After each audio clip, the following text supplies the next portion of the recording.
BNP জনগণের রায় নিয়ে প্রতারণা করছে বলে অভিযোগ করেছেন জামায়াতে ইসলামীর আমির ডাক্তার শফিকুর রহমান। রাজধানীর মগবাজারে দলের জেলা আমির সম্মেলনে তিনি এসব কথা বলেন।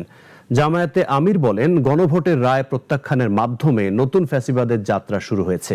রেজাই রাব্বির রিপোর্টে বিস্তারিত। সংকট সকালে রাজধানীর মগবাজারে অবস্থিত আলফালা মিলনায়তনে বাংলাদেশ জামায়াতে ইসলামীর জেলা আমির সম্মেলন অনুষ্ঠিত হয়। আপত্তি দিয়েছেন। এতে প্রধান অতিথি হিসেবে অংশ নেন দলের প্রধান ডাক্তার শফিকুর রহমান। তিনি বলেন, সংবিধান ইচ্ছামতো সংশোধনের মাধ্যমে ফ্যাসিবাদী কায়দায় দেশ চালাতে চায় বিএনপি সরকার।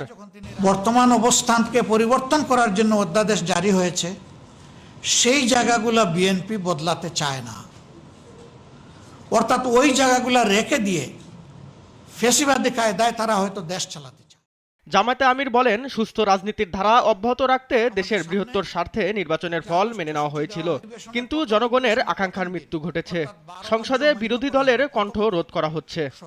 এই নির্বাচনকে সুষ্ঠু হতে দেওয়া হয়নি, এখানে ব্যাপক ইঞ্জিনিয়ারিং করা হয়েছে।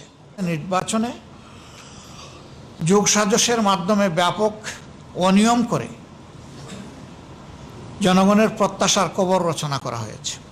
আমরা সেই সুস্থ রাজনীতির ধারায় হাঁটছি বলেই এত বড় দলীয় বা জোটগত ক্ষতি আমরা মেনে নিয়েছি বৃহত্তর স্বার্থে।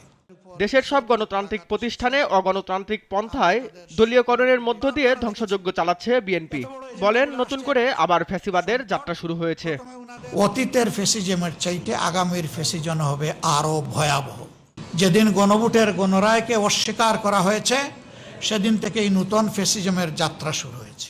জামায়াতে ইসলাম জনগণের অধিকার নিয়ে সরব থাকবে জানিয়ে জামায়াতে আমির বলেন, জনগণকে গর্জে উঠতে হবে।